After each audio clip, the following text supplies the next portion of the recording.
Brooks. What's going on? What is going on, Leanne? Not a whole lot. It seems like there's a whole lot going on. Always is. Always. Well, I just want to welcome you to the podcast. We definitely appreciate you coming through. Today is about you, honoring your story. Just tell me a little bit about yourself. Like, what are you doing now? What kind of led you to go down that path? Well, first, thank you for having me. I really appreciate it. You got it. So what led me into teaching? Yeah. Honestly, when I was in college, my brother used to make fun of elementary school teachers that were in the sororities, that it was like sorority girls, they're doing early childhood. And he would just talk about how easy it was. So they did it. So then I decided to do it. And once I did my student teaching, there was no part of me that wanted to be in elementary school. It wasn't horrible, but it just wasn't for me. I was laughing at all my own jokes all the time, which at least one person was always laughing because it was me. But I don't know. It was just being with the same kids all day long, doing all of the subjects that just wasn't a good fit. So I actually, once I finished my student teaching, I went into electrical work. I started working for my best friend's dad, who was a master electrician. But while I was doing that, I was coaching at the high school, coaching softball. And that kind of, I guess, got a little bit of my foot into the door with high school. And it was night and day working with high schoolers and elementary schoolers, of course. But so while I was doing my electrical job, that also was not the right fit. Cold winters, hot summers, out in all the elements. Yeah, not totally for me. Yeah. So I decided to start looking. There was a softball coach that worked close by to me, and he actually, the master electrician, his daughter coached softball with this guy. And so he knew that I played ball with her in college, kind of knew a little bit about me. And so he said, "What do I have to do to get you to leave the school that you're at now to come coach for me?" He said, "Offer me a teaching job." So from there, I took a GACE to be certified in special ed. So that got me certified to be able to teach in high school. So passed the test, did an interview. They wanted to hire me. So then I went back to tell the head softball coach that I was working for, that I actually also played for, that I was going to be leaving and not coaching for him. He said no. So he went and talked to the principal at the high school. There happened to be a position available. I interviewed, they hired me, and I spent the next 9 years there. Wow. Yeah.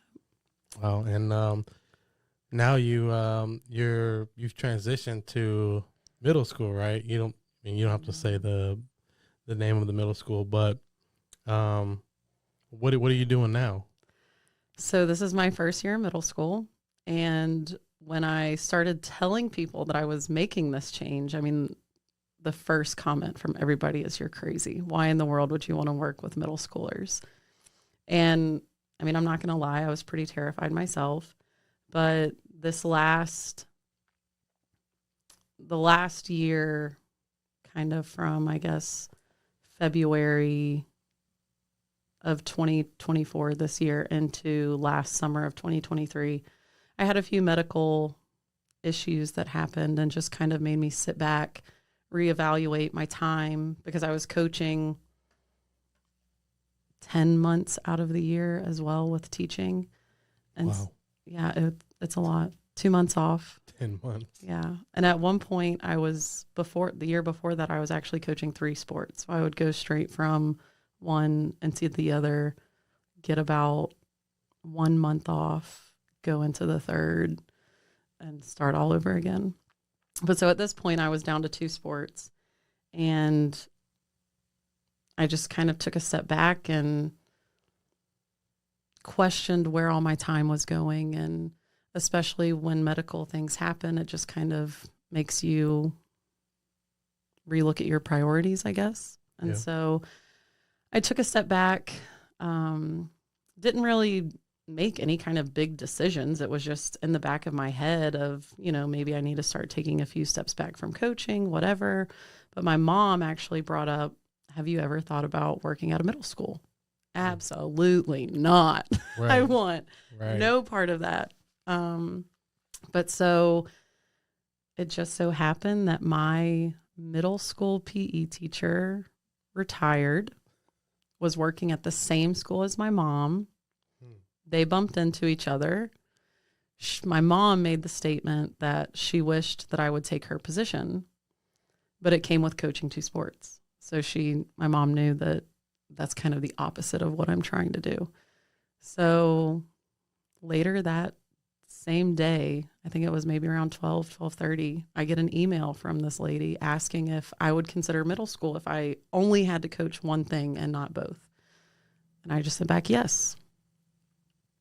So the next morning, I'm on my way to work. The athletic director calls me. We talk for about 30 minutes. He tells the principal yes to interview me. By 1 o'clock that afternoon, I had an interview. And then by 5 o'clock, they called me and offered the job. Dang. Yep. So it was just... She got it like that. Yeah, it was one of those God moments. That's the only thing I can relate it to, is a God moment where it just ended up in my lap and I felt like I had to say yes. So here I am. Wow. So you're currently teaching PE. Yes, I am a middle school PE teacher. That has to be insane. It's the best job on the planet. I'm having the best time. What do What do you think is your favorite part about it? Like working at a middle school? I mean, I feel like this answer is going to be frowned upon, but it's the honest answer, and it's being able to hit people with a dodgeball. Yeah, so you've got a cannon. I have seen it firsthand. Throwing like 100-mile-per-hour dodgeballs. I tone it down for the kids. Hold on, let me ask you something. Have you given a kid a concussion yet? Not that I'm aware of. Not that I'm aware. That's a safe answer.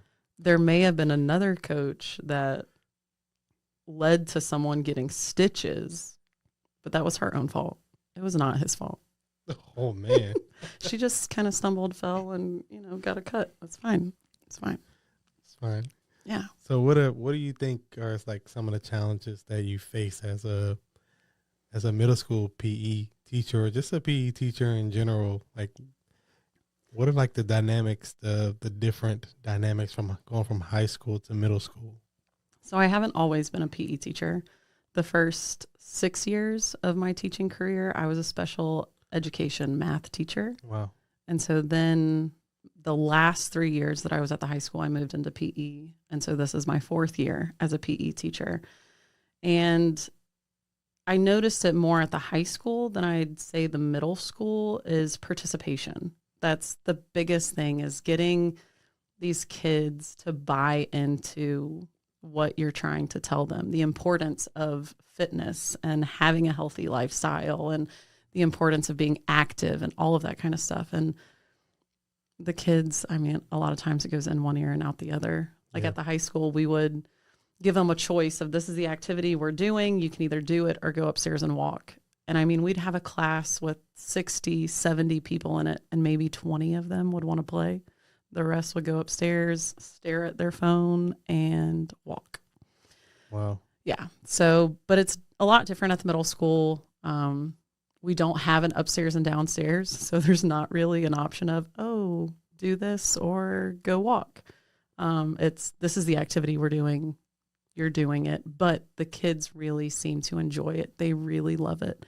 And they seem to be willing to do it more when you create the environment where it's okay for them to fail, to make mistakes, where they don't feel like they're getting judged or, so that's been a big kind of growing place for me, is figuring out how to talk to middle schoolers versus high schoolers. There's been a lot more tears since August. Not for me, from the kids. The So dodgeballs. none cried from a dodgeball. Okay. You may have cried, but not the kids. I can neither confirm nor deny that accusation. Made me lose my train of thought. I don't know. Well, okay, so special ed. Let's backtrack a little bit. So special ed. So that's something I kind of had an idea, but I didn't really know for sure. What was that like? So the first year or two, I was just a co-teacher. And so the way that works is I'm still a certified teacher going into another teacher's classroom. So they're the general ed curriculum teacher, usually the one presenting the lesson, all of that. And then I would just push into the class to support the kids that were on the special ed roster. In a class of 35, there might be 10 to 15, sometimes less, sometimes more, honestly. Wow. But these were your kids that were pretty high functioning, could be, in a large classroom setting and just kind of have minimal accommodations that I would try to support and give to them, small group testing, extended time, occasional check-ins, that kind of thing. But so after the first maybe 2 years, my administration came to me and asked if I would be willing to get certified in math. Because if I was certified in special education and also math, then I could move into a small group setting. So I became the resource Algebra 1 teacher. So I went away from a lot of your general ed curriculum kids, and I was just seeing special ed kids. And so I'd have anywhere from maybe 5 to 10 kids in my classroom. Early on, before one of the other high schools opened, I actually had close to 20 special ed kids in my small group class. So that was a little overwhelming and challenging. But towards the end of it, it wasn't as many students, but it was just, they kept me on my toes every day. You're trying to teach the same basic curriculum as the other general education classes, but you've got to change it a little bit, simplify it.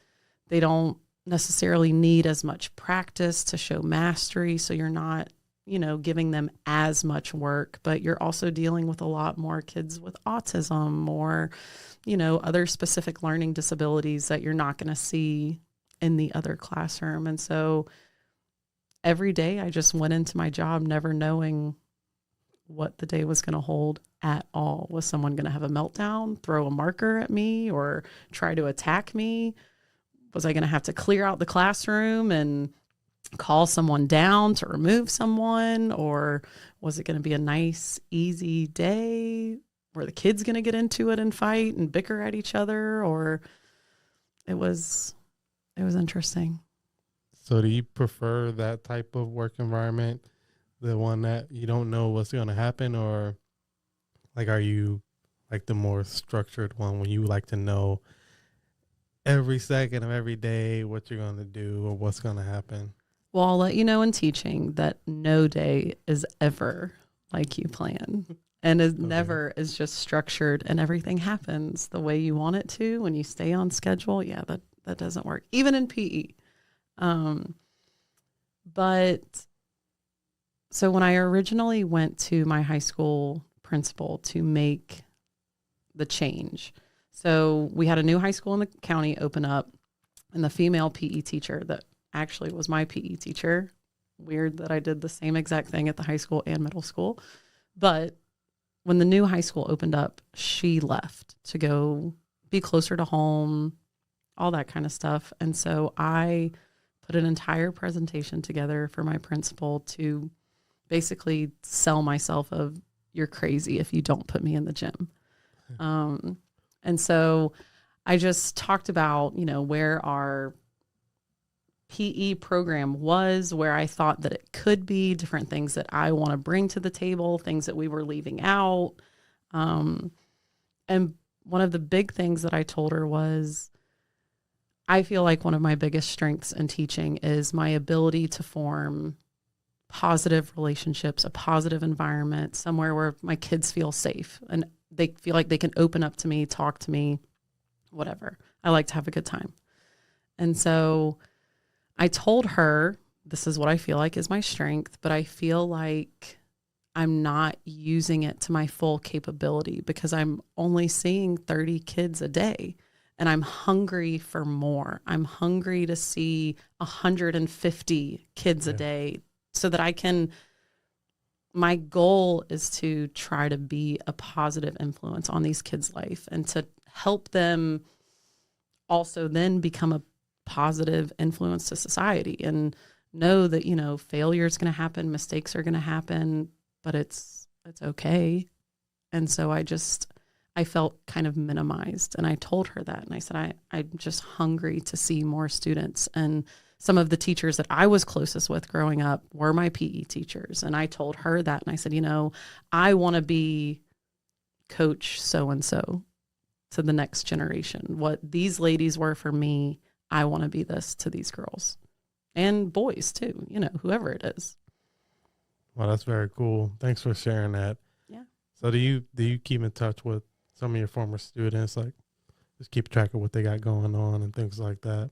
Absolutely. Absolutely. I mean, social media is, of course, a huge thing. And so I always tell my students, they'll try to follow me all throughout the year. Say, no, once you graduate, then you can finally follow me. And so that's been, you know, a lot of fun, a good way of seeing what they're doing after high school. Are they working? Are they going to college? Are they staying in sports? Are they not? How are they changing, you know, once they've had the structure of high school, but then they kind of go into the freedom of not living at home. And I mean, it's a whole different lifestyle. But yes, there are several that I keep in touch with.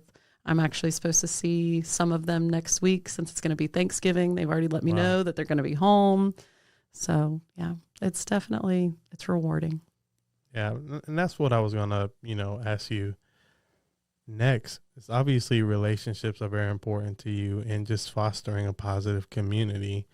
I was going to ask you how important that really is to you, you know, and I've personally have seen you build relationships with students, and I think that you just have an amazing gift for it. I think you're extremely relational. I think that you're very authentic and genuine, and people can pick up on that. Thank you. And it's really cool to see you in your element with your students. Even some of the most difficult students respond to your leadership, to your, you know, to your connection with them. So that's always really cool to see. So we got a lot of people that obviously grow up and say, hey, you know what? I think I want to be a teacher. You know what I mean? Not me. Right? It was not me at all. I honestly, when I was in school, I would come up with all of the excuses in the world to not go to school. I never wanted to be there. Mom, my head hurts. Mom, my stomach hurts. Mom, whatever I could possibly think of. And now I'm choosing to do it for my job. Mom, if you listening, she finally admitting it. So, I mean, so that obviously wasn't you. No, it wasn't. I had no idea what I wanted to do. I had no idea. And I mean, there's a ton of teachers that have, you know, considered leaving the profession, all of that kind of stuff. And I'd be lying if I said I wasn't one of them. My problem is I have no idea what else I would do. I don't have a clue. But at the same time, I don't know that I want to do anything else.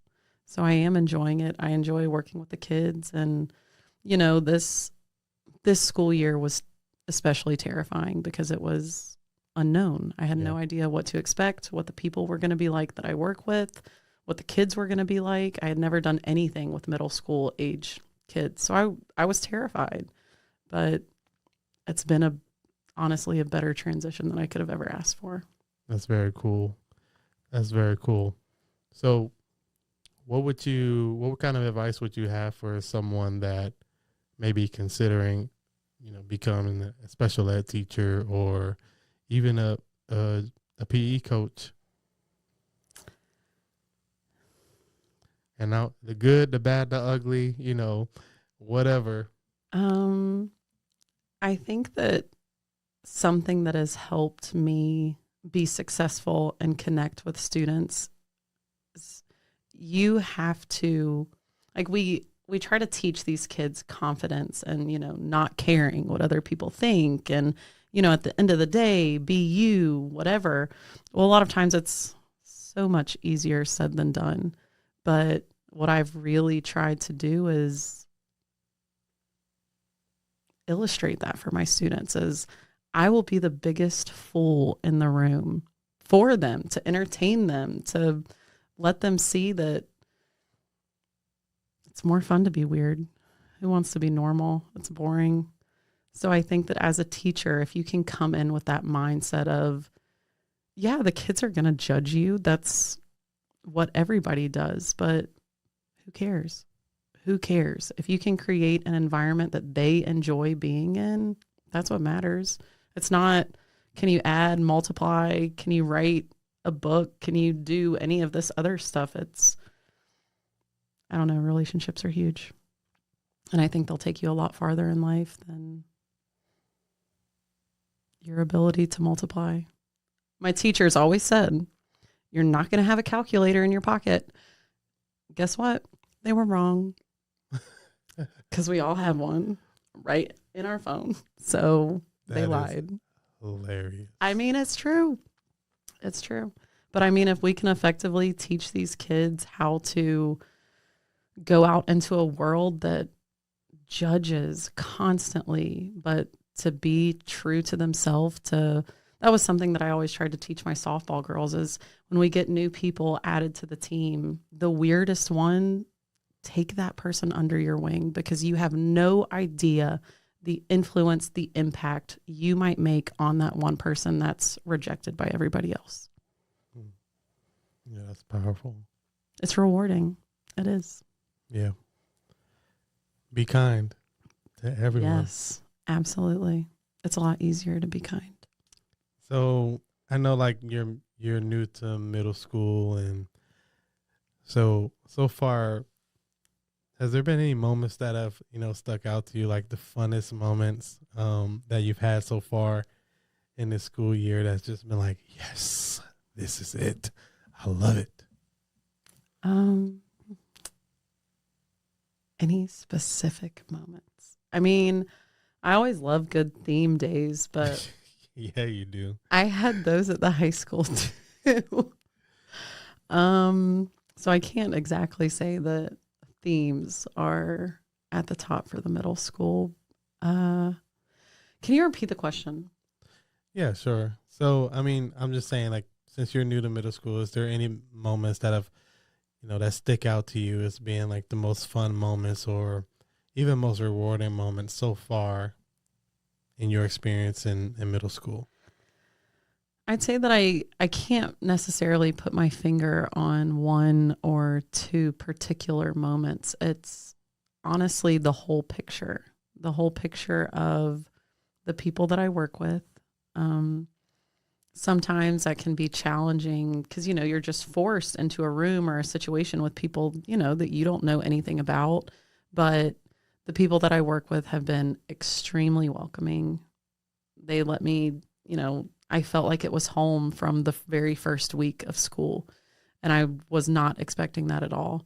And so just how welcoming the staff, my department has been, and then the students, this is probably one of the big things, I guess, if I could put it to one thing. In high school, as the teacher, I felt like I had to initiate the conversation or the relationship. I more so had to seek out the kids. Where in middle school, oh my goodness, they still love their teachers. They're all up in my grill. I mean, they have no idea what personal space is, which, it's fine. They'll figure it out. But that they are the ones craving a relationship. And that's been fun to where not that I don't mind working hard to having that relationship, but I've just never had so many kids that they want it as much as I do. So that's been fun. That's gotta be pretty cool. It has been. It's been a really big change because, I mean, the high schoolers, yes, there are some where it is easy and they want a relationship with the teacher, but as a whole, they're kind of at the point where they're too cool for school, too cool for their teacher. Yeah, middle schoolers are a different breed. You know, they'll break their neck to say hi. They'll go out of their way to get your attention. Yep. Sometimes it can be overwhelming, I'm sure, but a lot of the times it's just like, man, it's really cool. Like this little person desires to have a relationship with me, desires to have a connection with me, you know, and just thinks that I'm the coolest thing in the world. Yep. And I mean, you never know what a kid's home life is. Yep. And that's something that I have learned from my very first year. The kids that you think might have it all put together, or the ones that are trouble and you just can't figure out why. Yep. A lot of times when you show those kids love and compassion, they're not going to be a behavior issue for you. That's all they want, is that attention and love and to feel like they matter to someone. Now, I'm not saying that you're never going to have those issues, because of course you are, but some of the cliche, you know, you don't ever know what someone's going through. It's very true. It is. And 100%. That's just something that I kind of try to keep at the forefront is, I don't know what this kid had to go through over the weekend, why they're acting a certain way that they are, but they'll know, hopefully, at the end of the day, that they've at least got one person in their corner. Thanks for sharing that. Do you ever feel like it's hard to compartmentalize like your personal feelings versus like maybe what you have to do professionally or within a policy? Do you ever just feel like that those conflict? 100%. There's times when students really do open up and they let you know what home is like. And a lot of times it honestly just makes you want to cry. It makes you want to hug them. It makes you want to take them home with you and just give them all the love and everything that, you know, even from 3 hot meals a day, not all kids are getting that. And so it's really, especially then too, when you have to have meetings with them and their parents, and you have a lot of things that you want to say, but you've got to be professional and only say what's appropriate. A lot of times it can be pretty challenging to separate and compartmentalize, but part of the job. Yeah. Yeah, it's got to be tough. It is. It is. And I mean, there's times when, no, I can't stop myself from giving a kid a hug or whatever. But if that's what I'm going to lose my job for, then by all means, I'll lose my job for a hug. That's powerful. Sometimes a hug can go a long way. The hug that costs it all. Huggies. Huggies. Oh, goodness. Wow. I think what you do is very important. Like I said, I've seen you personally around the students, engaging with them in the most like unusual ways. We're going to go back to like the theme days, right? Of course we are. And, you know, this past year around Halloween, I've seen you have quite a few different costumes. Do you have a favorite? Which one was the best? Let's see. Including Halloween. Okay. So first, you have to go through and tell us each costume that you did. Okay. So for Red Ribbon Week, which also happened to be the week of Halloween, we had 4 themes. I can't remember what some of the other themes have been, though, on just random days. I know we've had a Hawaiian. I can't remember. Yeah. But the main week, one of the days was a safari day. We had a safari. Halloween was, of course, one day. I cannot. It's all good. I don't know that I can remember. But Safari Day was probably one of the best because there was a flyer that they sent out, and under Halloween it said no inflatables. Okay, so I had 2 questions. are these rules just for the kids or are they also for me? 2, it's just under Halloween. So can I wear an inflatable on one of the other days? So sometimes I'm more of a ask for forgiveness instead of permission. So on the safari day, not Halloween, I had an inflatable and his name was Howie the hippo. So it was like I was a person riding said hippo, and it was great. We're gonna have to load up some photos on this. You did not. We're gonna have to load up some video and photo because I personally put out a hit on Howie the hippo. He assaulted me, and That's because you were laughing and making jokes about his owner. yeah. So there is a cash reward out for the capture of Howie the hippo. Good luck. And he's still at large. He hasn't been found yet. And he won't be. The search continues. So yeah, I would say that was my least favorite. Whatever. No, it was my on favorite. point. It was good. So the next one though, I had students that couldn't even tell I was a woman. Some of them thought I was a man. oh yeah, that was awesome. Tell us about that one. That was a pretty good one. So one of the other PE coaches, his birthday happens to be on Halloween. So all of the connections teachers that chose to participate, we dressed up as said coach. And if I'm doing something, I'm going all out. So I had stick-on eyebrows. I had a stick-on goatee. I had a little belly. I borrowed my best friend's husband's shoes because he knew that he had the exact same pair of shoes, whole 9 yards. And students walked into the gym and all 3 of us were in a row standing there, and they'd come in and go, "Where's the lady teacher?" Oh. I'm here. I'm right here. Yeah, it was pretty bad, but it was pretty funny. I mean, it was legit. Oh, it was hysterical. I mean, you look just like him. Right? Yes. I know. Just like him. People actually thought that I was him. You're definitely committed. Oh, 100%. Go big or go home. Yeah. You can't do anything halfway. So, but that's the kind of thing that I've seen. Like the kids, they can appreciate that you're very festive and you're very involved in the things that matter to them. Right. So that's very cool. And I really like seeing that type of interaction between teachers, coaches, administrators, students.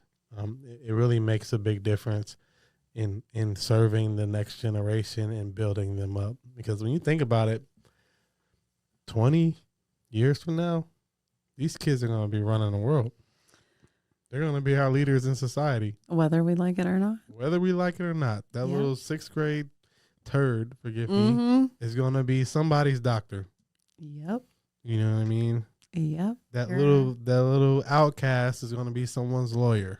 Absolutely. You know, the one that doesn't speak to anyone is going to be billionaire tech company owner, right? Yep.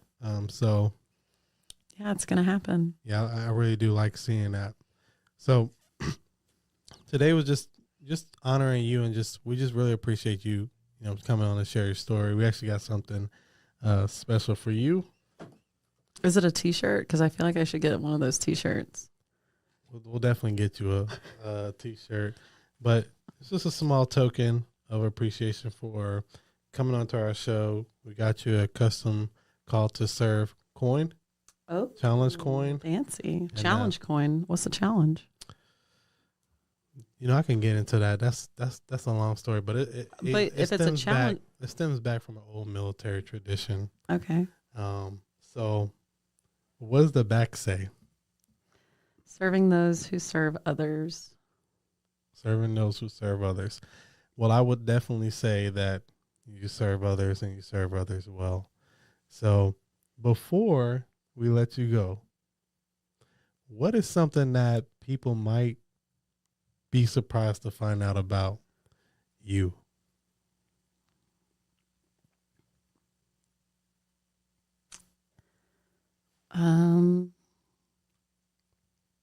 That's a tough question. Say it one more time. Hit me. What is something that people would be surprised to find out about you? Are these people that like don't know me at all? No, like people that know you. Everyone knows that you're super athletic, you're very driven, competitive, you like sports, you like dogs and stuff like that. What is something that people don't know about you that they might be like, what? I would have never guessed that. I was in a sorority. Whoa, see? I didn't know that. I think that's probably the biggest thing that catches people's attention when I tell them, because I get the, you're not really the sorority type. Huh. What does that even mean? Yeah, that's a fair statement. But yeah.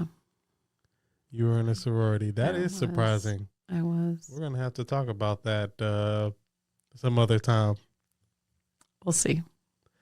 Well, Leanne, we just want to thank you for coming on Call to Serve podcast and just sharing a little bit of your story. We'll get your links if you choose to share your social media links, or anything like that. We'll definitely get that uploaded. But until next time, my friend. Well, thank you for having me. It was a lot of fun. I appreciate it. Thank you for all you do. Thank you.